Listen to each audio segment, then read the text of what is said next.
Hai, so hari ini hari Jumaat seperti biasa bersama kami Darah Muda, Irfan dan Suhaimi bersama dengan Perbadanan Teknologi Perbadanan Ekonomi Digital Malaysia untuk bicarakan tentang potensi-potensi belia yang sudah memencebur diri dan juga mendapat manfaat daripada MDEC. Dan kita melihat angle-angle baru berkenaan dengan banyak perkara baru berkaitan dengan dunia digital dan ekonominya. Ya, dan ini bukan kali pertama untuk platform Darah Muda kita mengangkat tentang e-sport. Ini mungkin siri yang ketiga di mana kita dah pun membawakan kepada mereka yang menjadi juara di peringkat dunia juga dalam e-sport itu sendiri pada satu ketika, dan kita cuba mengenali lagi lebih mendalam mengenai e-sport hari ini malah dengan bantuan MDEC. Bagaimana agaknya pusat sehentis, di mana tetamu kita pada malam ini merupakan Ketua Pegawai Eksekutif Kumpulan Kitamen yang hadir untuk berkongsi pengalaman dan bagaimana agaknya MDEC sendiri memberikan banyak tunjuk ajar dan bantuan sehinggalah ke hari ini. Dan bila mana ini cerita benar ya, saya flashback sikit sebelum kita bersama tetamu. 25 tahun yang lalu ya, Kitamen ni antara saya, sahabat saya Zaki Mahazir dengan Nur Afandi, kalau turun balik rumah nak balik sekolah tu, hujan lebat, turun bukit, Kitamen. Jadi Kitamen. Hari ni saya rasa saya boleh claim copyright nama Kitamen. Okey, hari ini kita akan bincangkan juga tentang siapakah yang berhak atas nama Kitamen ni. Ya.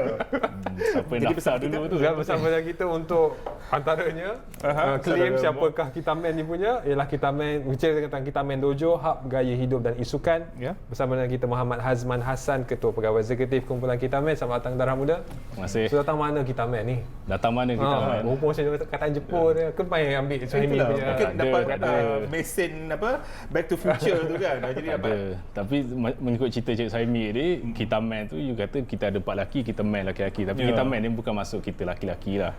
So nama dia asal daripada kita main lah. And then kita main tu bunyi macam Melayu sangat kan. Tapi kita nak go for macam international sikit lah. Biasanya kita go for Kitamen. What's the best name yang kita boleh dapat lah. So kita Japan kan sikit lah nama dia. Jadi ialah Kitamen. Dan dojo tu? Okey, dojo tu dojo ni kalau kat Japan ni is apa orang kata tempat latihan lah untuk apa dia punya latihan for martial arts apa semua. So kita ambil dojo, perkataan dojo tu jadikan sebagai e-sports dojo lah. Okey, jadi itulah ceritanya. Dan secara asasnya pula bila agaknya bermulanya Kitamen Dojo tu sendiri? Bagaimana ia boleh beroperasi? Sebab saya difahamkan Hazman dalam bidang architecture. Ya, betul. Tiba-tiba beralih bersama rakannya, beralih dan menubuhkan syarikat ini dan lahirlah Kitamen Dojo ni. Okey, Kitamen ni dia bermula daripada orang kata dia kita kembali ke sejarah kita lah masa kecil-kecil dulu. Apa yang saya suka buat, saya suka pergi ke tempat main game lah contohnya kan. Zaman tu PS1 lagi. So fast forward tahun 2015 kan. So adalah partner seorang kan, kawan saya partner, jom kita buat tempat untuk main PS4 zaman tu dah PS4 dah keluar kan. So kata baguslah niat ni, sebab Kitamen dia punya vision sekarang ni nak senang je, kita nak buat orang happy je. So orang happy through apa? Kita main video games. So apa yang kita try ni, kita kalau kita sebut CC kan, orang kata pandang CC ni cyber cafe yang macam tempat tak healthy lah apa semua. Back in those days lah macam dia punya stigma kan. Tapi Kitamen ni kalau boleh kita nak jadikan tempat ni sebagai orang kata orang pergi sana dia rasa feel at home. Tu kita punya tagline lah, feel at home. So and kita provide just not tempat untuk datang bermain game, tapi boleh beristirahat bersama kawan-kawan. So bermula di setapak. Awal tu sambutannya bagaimana? Awal sambutannya tu macam zaman-zaman dulu kita ada social media, senang lah kita nak reach out. Memang game geng-geng lah yang main game ni ramai lah. Dia very supportive lah. Tapi dojo ni mana panggil orang untuk berlatih kan, so you provide training untuk orang yang nak jadi athletes ke? Kita tak provide training. Kalau kita kaji balik dojo tu, dia adalah tempat untuk berlatih dan juga tempat kita bergaduh lah, sparring. So community semua boleh datang, bawa geng-geng kawan-kawan datang nak sparring ke apa semua. Kalau yang power tu boleh lah jadi mahaguru kat situ, menggunakan tempat kita. Tapi betul-betul serius dalam bidang e-sport ni bermula bila? Betul-betul serius 2016. Why? Kena ada apa? Sebab masa awal kita buka tu, sebab masa kita awal buka tu just nak bagi orang happy je datang tempat kita main game, enjoy kan. Tapi bila kebetulan masa 2015 tu kan, e-sports tu baru orang kata tengah baru bertapak lah. Kalau kita cerita e-sports ni 10 tahun lepas dah aktif dah, cuma tak orang kata dia punya infrastruktur tu belum ready dan maybe orang time tu tak boleh terima lagi. Tapi bila kita cakap tentang sport tu, dia berkaitan dengan healthy kesihatan kan, yang secara gaya hidup sihat. Healthy game ni pula bagaimana definisi yang kita boleh berikan kat sini? Okey, kita kena faham healthy game dengan e-sports ni. Okey, healthy game ni bila kita bercerita pasal game kan, ramai confuse. Bila kita main e-sports ni kita ingat kita main game. Bila kita cakap kita main game, kita main e-sports. So kita kena definition e-sports, definisi dia kita betul-betul kena faham. E-sports ni dia terjadi apabila ada elemen kata kompetitif. Kan contohnya kita bagi contoh game ya biasa kalau kita tengok yang apa anti main ni kan, contoh Candy Crush kan. So bila let's say lah makcik saya ajak makcik you kan lawan, jom kita lawan dapat hadiah RM10 lah contohnya kan. So ada 5 kompetitor tu baru kita panggil e-sports. Okey. Kalau main game ni, contoh saya main game dulu, game saya tahu masa zaman-zaman dulu game saya bagi contoh Mario lah. Okey, Mario sekadar game, dia just main lompat-lompat bunuh apa Bowser last boss dia tu kan. Itu sekadar game. Dia tak ada elemen kompetitif. Tapi bila orang buat cuba untuk pecah world record, habiskan Mario game paling cepat, betul. adakah itu berubah jadi e-sport? Dia tak, bagi saya itu bukan e-sports lah. Bagi saya itu adalah orang kata competition saja. Just sekadar bersaing untuk high score. Okey, Irfan menolak inovasi, tapi dalam e-sport tu banyak inovasi telah pun berlaku. Kan? Dan kita main sendiri, bagaimana tumpuan inovasi yang diberikan, suntikan yang diberikan dalam kita main judo ni? Okey, macam kita main, kita ada beberapa vertikal lah bisnes kan. So kita ya betul, kita start dengan dojo, tempat dojo latihan untuk berlatih apa semua. Itu adalah local punya community punya tempat lah. Tapi kita punya another vertical is basically kita provide kata services dan juga consultation lah, ataupun untuk para ni lah corporates, government semua tu, di mana kita anjurkan program bersama. Seperti mana macam saya cerita tadi kan, macam kita kalau kita lihat dekat Malaysia ni kan, kalau kita buat dekat lokal setempat, dia hanya dia cover dekat area itu saja, tapi macam mana kita nak positionkan e-sports ni sampai ke seluruh Malaysia? Itu kita kena pergi ke ni lah dekat kawasan-kawasan luar. Saya cerita macam kita buat kat Rompin dulu kan, walaupun hadiah 1,000 tapi yang datang tu lebih daripada 2,000 orang. Okey, saya satu soalan, tapi sebelum saya kena pergi Suhaimi dulu. Cantik dia punya kenyataan awal tu, Irfan menolak inovasi. Inovasi, berapa kali kita program inovasi, Irfan menolak. Tapi ini antara inovasi daripada game yang konservatif dulu dan membawa satu arah yang menjadikan pertandingan dan menunjukkan satu liga di peringkat antarabangsa dan dipertandingkan di peringkat Olimpik Sukan C. Itu inovasi dalam sukan. Inovasi yang saya tolak ialah inovasi yang dibuat tapi tak beri kesan kepada masyarakat. Tapi kalau inovasi dalam game, dia memberi kesan yang direct kepada masyarakat dan belia. So untuk inovasi yang ni saya sokong, tapi inovasi yang lain kita akan jadi 50-50 sekarang. Untuk yang ni di konteks, different konteks. Tapi untuk sebut tadi macam inovasi dalam e-sports kan. Setengah hari nampak orang main game je kan dekat skrin kaca TV, tapi kalau kita lihat di sebaliknya kan, saya bagi contoh macam Formula 1 team lah kan, driver seorang, 2 orang kan satu team kan, tapi yang menjayakan satu team tu dia punya pasukan. Sama juga macam e-sports kan, you ada 5 players, ada seorang 2 orang, tapi di belakangnya kita ada coach sampai dietitian pun kita ada kan, sampai production crew semua nak menjayakan satu program. Azman try to reach lebih ramai orang. Dan ada pernah buka satu cawangan di Terengganu. Adakah itu salah satu daripada your noble cause untuk sampai ke Terengganu, dan apakah the final story di Terengganu? Ada berjaya ataupun noble cause satu lagi is business lah kan. Satu lagi sambutannya bagaimana? Sambutan sangat menggalakkan lah, sebab macam dia bagi kita kan dekat Terengganu, dia satu benda yang baru untuk penduduk kat sana. Penerimaan tu bagi saya dia tak makan masa, sebab dengan keadaan teknologi ataupun dunia digital sekarang ni, semua ialah information sekarang di tapak tangan lah katakan.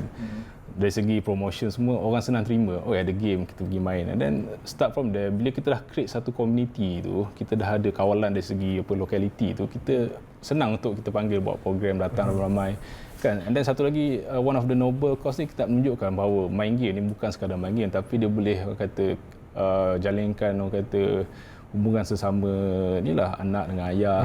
Kadang kita buat tournament ni kan, walaupun sekecil, kadang orang tak tahu pun, tapi kita dapat lah kesannya tu ada, walaupun tak nampak ya. Okey, Hazman ingat tak kenyataan ini Hazman sendiri keluarkan? Tapi saya nak cuba uji, ingat tak bila Hazman keluarkan kenyataan ni? E-sport untuk saya, e-sport untuk anda, e-sport untuk masa depan bangsa dan negara.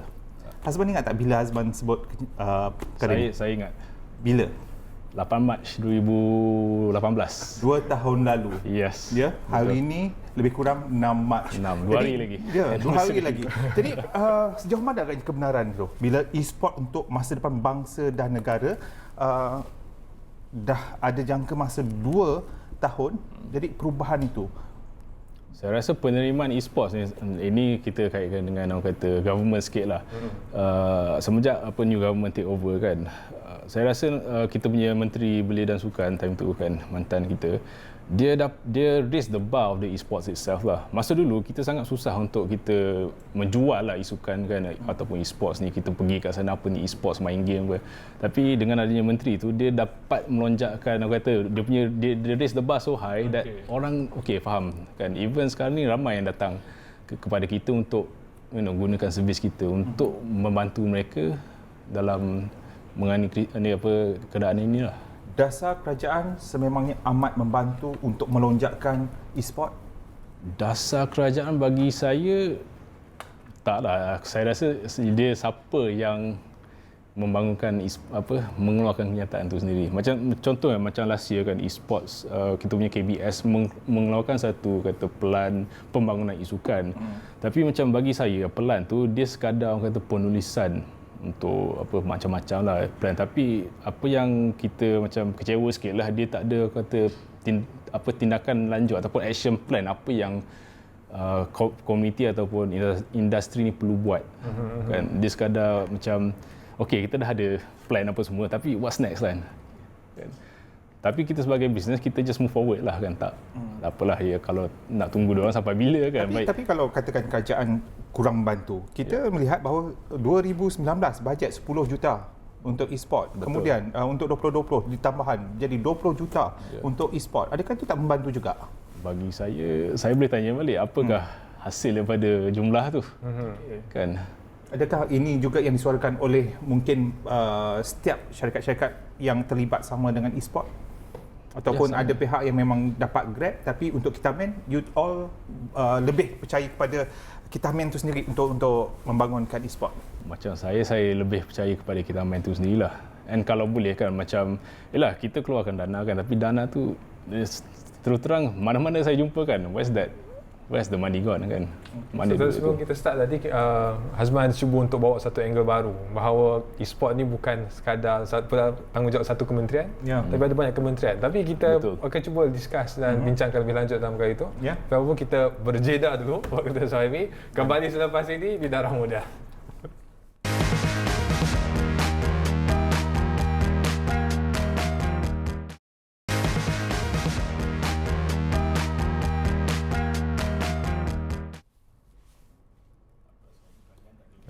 Okey, kembali bersama kami dalam Darah Muda. Darah Muda bekerjasama dengan MDEC dan pastinya pada malam ini kita bercakap mengenai Kitamen Dojo, hub gaya hidup dan e-sukan. Ya, dan sebelum kita berehat tadi, saya cuba menarik perhatian para penonton tentang idea yang cuba disampaikan oleh Hazman dan juga and the gang lah.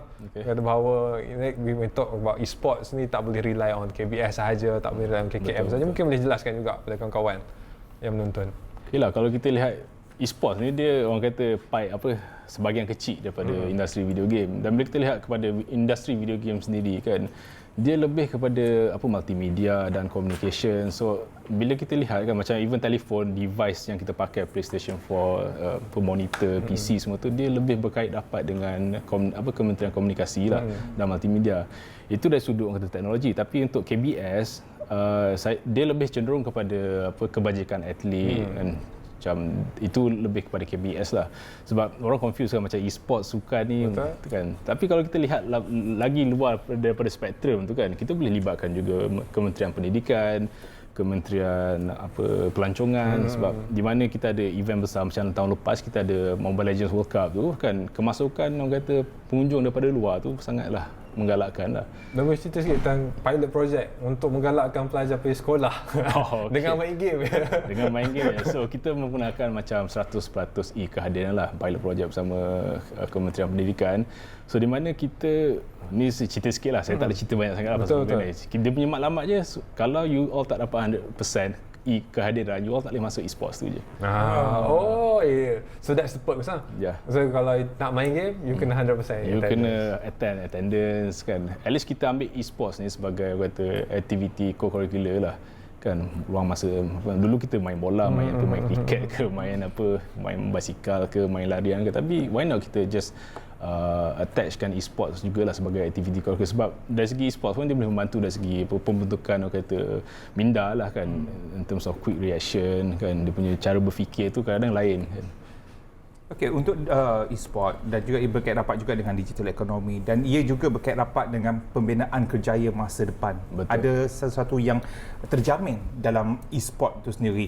Jadi untuk kita ambil sendiri bagaimana untuk menyediakan bakat, menyediakan mungkin dah banyak menerima, MDEC dah banyak membantu dan sekarang adalah masanya untuk kita pula memberi kepada masyarakat, memberikan mencipta peluang-peluang anak muda dari segi kerjaya.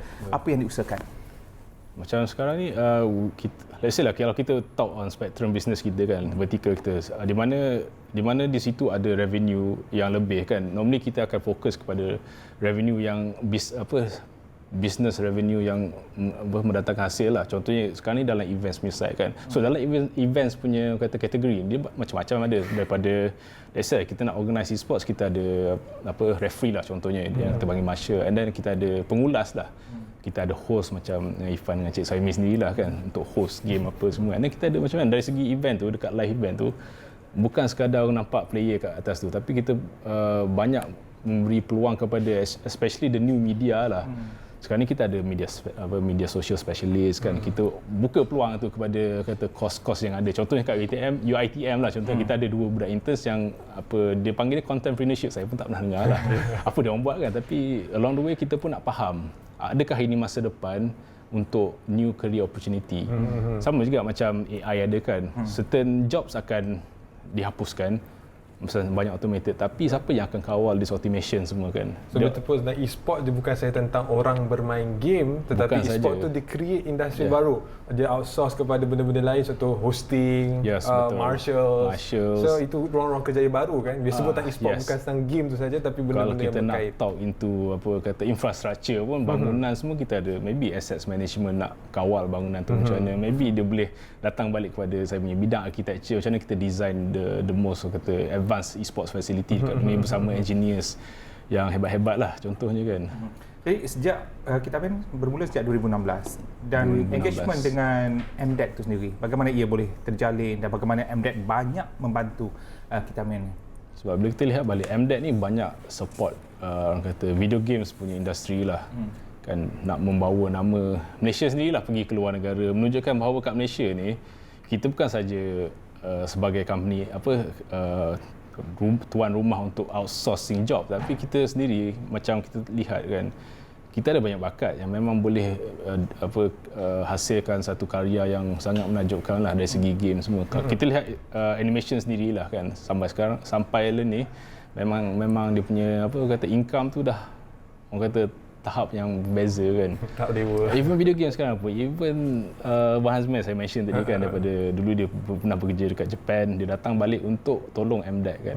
Tapi dari segi e-sports pula kan, masa 2000, I think goes back to masa 2018 tadi lah kan, macam that is the orang kata meeting point lah, yang saya rasa sebab dia sangat berkait rapat. Bila kita talk about e-sports ni, siapa yang berkuasa, semua orang kena ingat tau, siapa yang paling berkuasa bukannya kita main lah, tapi yang paling berkuasa bukan MDEC, bukan kerajaan, tapi siapa yang hasilkan game tu, sebab itu adalah karya mereka. Jadi MDEC ni sangat penting dalam menghubungkan kita dengan game developer, publisher. So itu yang level up program MDEC yang cuba buat. Itunya level up yang dianjurkan oleh MDEC tahun lepas, sangat-sangat memberi manfaat lah. Kerana dia menghubungkan semua orang kata pelopor industri lah, daripada video game publisher lokal, dia bawa game developer daripada Japan, US untuk lihat sendiri apakah Malaysia yang apa bakat yang ada dekat Malaysia ni. And daripada event tu sendiri saya nampak lah macam is something kalau boleh kita teruskan benda tu. I see. Tapi untuk key player lah dalam e-sport ni, apa masalah utamanya? Adakah dari segi fundamentalnya kita masih lagi, walaupun kita dah nampak ada, tapi fundamental kita masih kurang lagi. Kita punya jalur lebar masih lagi sempit. Jadi dia tak mampu mencapai ke peringkat yang lebih tinggi, atau ada masalah-masalah lain yang key player rasa MDEC perlu atasi. Apa yang MDEC perlu atasi? Ya. Saya rasa dia punya first step tu dah bagus lah, level up tu. Kan, maksudnya kita ada 2 segmen, game punya side and kita ada e-sports punya side. So time tu lah kita dapat lihat macam all this industri yang datang, even KBS pun datang lihat sendiri apakah kita punya. Saya bagi satu contoh lah, macam kita ada satu masalah ni, normally even government ataupun kita punya Malaysia ni lah, dia suka orang kata hire orang luar. Betul. Kan, kenapa you nak perlu hire orang luar? Apa manfaat kepada kerajaan sendiri ataupun kepada rakyat sendirilah. Sedangkan di Malaysia ni ramai je yang boleh bakar. Contoh macam kita lah kan. Kenapa? Sedangkan apa yang orang luar boleh buat, you bayar $1 million contohnya kan. Tapi you boleh spend the same amount ataupun fraction of the amount tu untuk beri orang kata Atas peluang. sekarang pun masih ramai mana orang ambil piecemeal punya kerja, buat apa istilahnya, Ya, benar. ambil sikit-sikit kerja. Apa tadi istilahnya? Tapi sebelum tu mungkin boleh komen sikit tentang e-sport atlet sebagai profession. Selain daripada kalau mana kita bukan sahaja jadi orang yang boleh create in the industry, tapi sebahagian daripada anak belia kita ni boleh jadi key player sebagai atlet. Betul. Juga di peringkat terbangsa kan. Dia atlet e-sports ni, saya bagi contoh, dia sama je macam you nak jadi player dekat Manchester United kan. Peluang dia bukanlah kata nak sangat tipis ke apa, tapi you need to be the best out of the best lah. Dan dia betul boleh jadi kerjaya, betul? Yes, betul. Kan? Tapi sekarang pun walaupun kerjaya, dipanggil kerjaya, macam kat Malaysia ni kan, kita tak ada siapa yang boleh definisi, let's say you ada team e-sports kan, you declare yourself as an e-sports pro e-sports team lah kan. Kita nampak banyak buat macam tu. Oh, I see. Self claim lah. Self claim lah kan. Sama ada main tournament menang 2-3 ribu, I'm a pro player kan. Kita tak ada betul-betul titik di mana guideline tu kat situ. Bila cakap tentang tournament sekarang ni dengan isu COVID, adakah sikit sebanyak perniagaan kita main terjejas bila mana COVID melanda, jadi banyak liga-liga yang terpaksa ditangguhkan atau dibatalkan? Ada sikit kesan je lah. Contohnya bila dia involve more kepada private punya jobs lah kan. Disebabkan banyak venue yang terpaksa ditutup, tak dapat buat, most of the event tu terpaksa ditangguhkan ataupun dibatalkan. Tapi dia ada good and bad side of it kan. Bila COVID ada ni, contohnya sebagai contoh kat negara China lah kan, orang tak keluar rumah kan. Tapi untuk industri game sangat bagus lah, duduk rumah main game je. Main game mulalah start spending apa semua kan. I see. Okey, jadi untuk startup itu sendiri kan, macam kita main dah 4 tahun, dan kalau untuk startup yang baru ni, apa katanya nasihat Hazman untuk mereka? Nasihat, kira kalau saya kata don't give up tu perkara biasa lah kan. Yang luar biasanya? Tapi luar biasanya saya kata dunia ni kan, dia tak indah seperti yang kita nampak lah kan. In the end of the day kan, you need to work hard tu yelah, tapi in the end of the day you need to have orang kata the survival skills lah. Sebab mana-mana industri pun dia sangat kejam lah bagi saya kan.